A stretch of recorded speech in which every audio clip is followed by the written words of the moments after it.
Das Deichbrand-Spezial wird euch präsentiert von der Pool Group, partymuggel.de und von der Oxmox, Hamburgs Stadtmagazin. Hallo liebe Leute, es ist unfassbar laut, aber wir versuchen es trotzdem. Ich sitze hier mit einem großartigen Künstler, nämlich Wayne Jackson. Hi. Hello.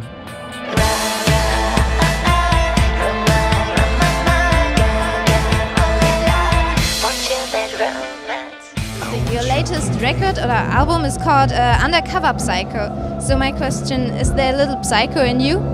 No, it's not about me, it's about my friends. So I realize I have some kind of strange friends, and so at first they seemed quite normal, but the more I knew them, the more strange they became. So I won't mention any names, just in case they're famous, but I mean it's basically a metaphor for everybody. There's no normal, everybody's a bit strange, so I think it's, sometimes I got mails from people on MySpace telling me how sad their lives were. And basically everyone has the same problems, whether you're in a band or you work in a bank, so that was a bit the story behind the title. For this album you have been your own producer, so what are the pros and cons to be the own? Well, it's cheaper, and it's definitely difficult sometimes. So to sit there the whole day, if you play the instruments too, it's really difficult. After a while, you kind of lose a little bit of an overview. And so sometimes having someone else to sit there and to tell you that something is shit or that bit's good, try that again, that you miss a little bit of a kind of an input from somebody. But I think I recorded the album so quickly that it wasn't really a problem. So often when you spend a long time, like a year or 2 years, you kind of start to go around in circles. But I think I spent about a month recording, so there wasn't really enough time to lose the plot, really. So, but it's kind of, for me, I do all these different things anyway, so it was just natural to kind of do it once, all together at the same time. It wasn't so hard. I want your drama, the touch of your hand. I want your leather-studded kiss in the sand. I want your love. Love, love, love, I want your love. I want your love and I want your revenge. You and me could write a bad romance. I want your love and all your lovers' revenge. You and me could write a bad romance.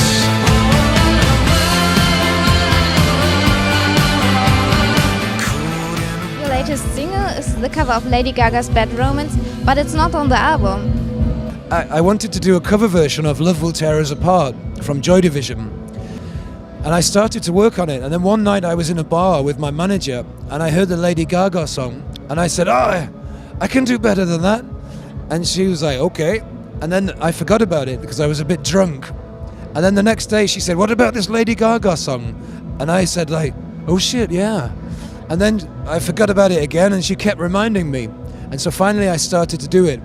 And it was a little bit of a surprise. I wasn't really expecting that I would enjoy it, because Lady Gaga was always a little bit of an in-joke for me. So when I worked on the Baylor Beat album, I was driving to Hamburg and Berlin very often. And always on the radio, every time you would do like a search, it would be Lady Gaga would come. And I'd go, oh, fuck, and it's, oh no, like how many times in one journey can you hear Lady Gaga? And I made a joke on Facebook and I said, like, the next time I hear Lady Gaga is 10,000 years too soon. And somebody from a radio station wrote, at least she's successful.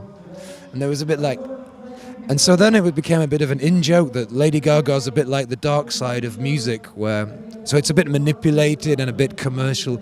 And so it was kind of a bit of a joke, really, that I should do an organic, real kind of band version maybe. So the music video for Bad Romance and for I'm So Beautiful is the same, except the pretty color similar, is... yeah.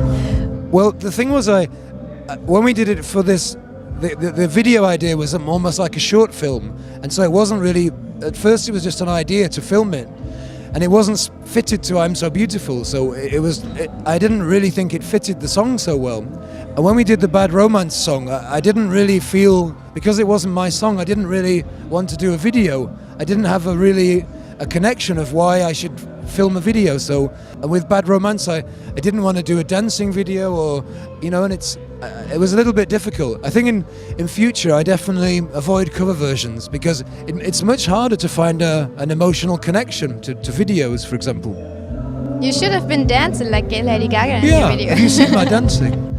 Yeah, I watched it. It's a bit like Jamiroquai. If I drink enough before, then it's a bit, you know? In the next video. Yeah, maybe. So I think I'm really good, but it's like a special gift from God, my dancing. But I don't want to ruin, you know, I don't want to abuse this gift by showing it off.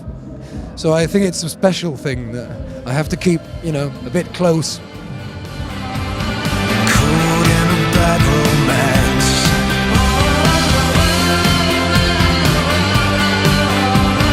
Caught in a bad romance.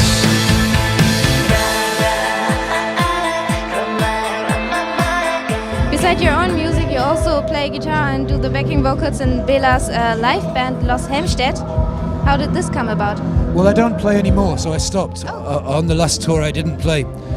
But I produced the 2 albums for Bela, and when he wanted to make a band, so we had a nice team, and so another friend of mine was also producing, and so it was really natural that we would go on tour, so we were like kind of friends together, and I think at that point we had a really kind of a family feeling. So when I first started to make music, I just played the guitar, so I never really sang, and this was a little bit like coming home because it's a lot less pressure when you have to sing and you have to remember lyrics and stuff.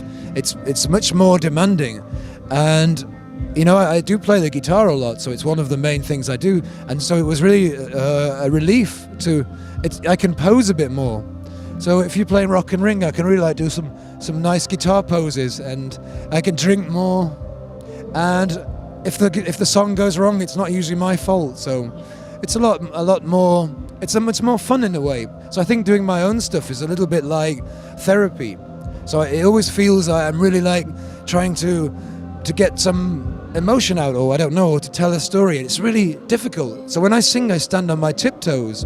I don't know why, but if I don't, then it feels like I didn't sing. So it's really like hard, and it's such a lot of pressure. And if I play the guitar, it's just like, it's easy, so. Okay, I've read that you had sex for politeness in the past. Yeah, I So did. what does that mean? Well, I couldn't. It was a bit of a difficult situation, and people from Britain are very polite. I think you know that, it's very famous, and it kept developing a bit. I thought like, okay, probably time to finish now, and I said, okay, I think we should leave now. And then she said, can I come to your place? And I was like, yeah. And it was a bit like a progression like that. Each time I thought, oh, now's a good time to kind of end. And then she said, you know, and I was like, and it was so polite that I thought like, I don't like to disappoint people. So I think ultimately it led to disappointment in the long term for her. I think she would have preferred marriage or something, I'm not sure. But it was, it's difficult being a man, you know. It's not easy. So I've learned to draw the line now. I'm definitely like, okay, that's it. Get out. And I call security. Security. And they're like, oh, won't happen again. I was quite young at the time, so if you're a man, then you're usually about 15 years maturity behind women. So even at the age of 22, it's like you have a mental maturity of like 7 if you're a man. So it's like, it's really difficult. How old are you now in your mind? I think I'm about 23 now in my mind. I'm not sure, my knees don't feel like they're 23. When I go training, I do kickboxing. So, but mentally, I think 23 is. Okay, great. So I have to thank you. Oh, it was a pleasure. Thank you. Great. Und euch sage ich an dieser Stelle Tschüss, es wird Zeit.